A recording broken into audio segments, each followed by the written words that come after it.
E aí pessoal, tudo bem com vocês? Nesta aula ele fala sobre a função cis.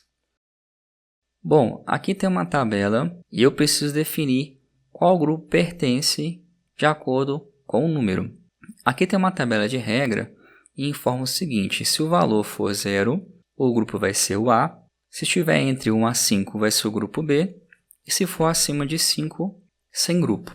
Aqui poderíamos utilizar a função se, só que nessa aula eu quero trazer uma outra maneira de resolver essa situação. Lembrando que se você ainda não viu a função se, eu vou deixar aqui no card para você dar uma conferida. Lá eu explico como que funciona passo a passo. Bom, então vamos lá. Para começar a utilizar a função cis, tanto a função cis, a função se, precisamos definir primeiro a linha de raciocínio na hora de construir a regra. Por exemplo, se a gente for analisar aqui a estrutura da regra, ele começa do menor valor e vai subindo até o maior. Eu recomendo o seguinte: ou você começa do menor valor e vai indo para o maior, ou você começa do maior e vai indo para o menor na hora de montar a estrutura da fórmula. Então vamos lá, igual cis, abro parênteses, ou posso pressionar a tecla Tab. E aqui aparece a sintaxe da função cis. Ele te pede um teste lógico 1 e o valor verdadeiro 1.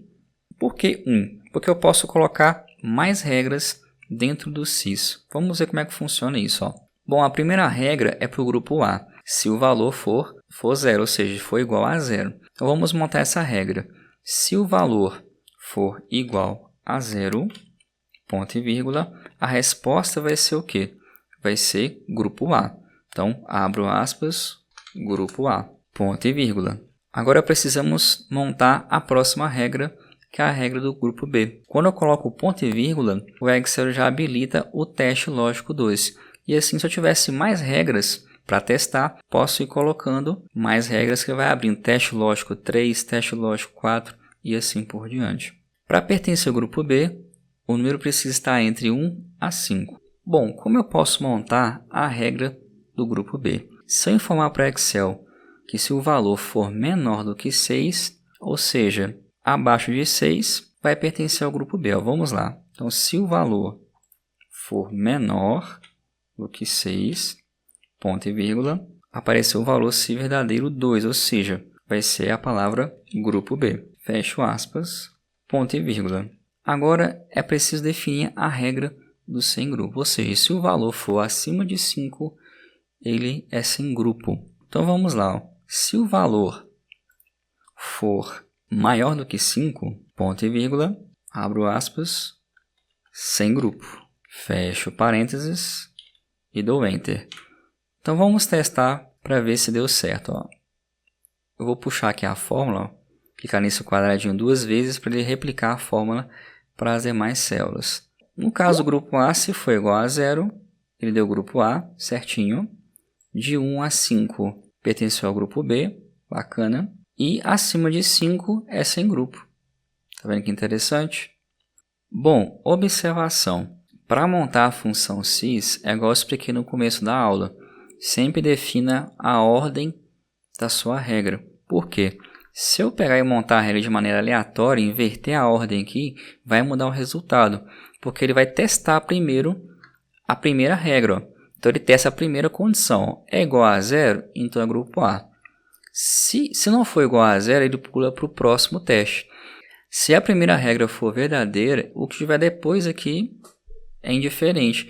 Então, por isso você precisa montar a regra na ordem correta. Vou dar um exemplo. Eu vou inverter a ordem do grupo A com o grupo B.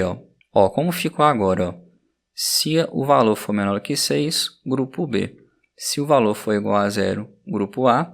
E se o valor for maior que 5, sem grupo. Vou dar um Enter. Observa o seguinte, o resultado mudou, tá vendo? Pela regra, se o valor for 0, é grupo A. E aqui a resposta deu grupo B. Vou até replicar aqui para vocês poderem ver.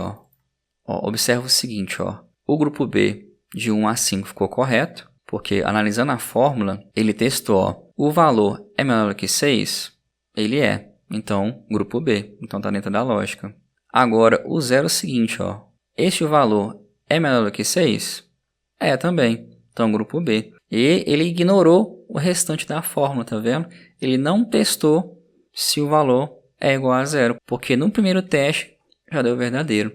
Tá vendo como é que é importante você montar a ordem correta no SIS, tanto no SIS, tanto no SI? Então fica aí a dica para vocês. Então a dica é sempre comece ou do menor para o maior ou do maior para o menor. Nunca faça de maneira aleatória, senão o resultado não vai ser correto. Bacana?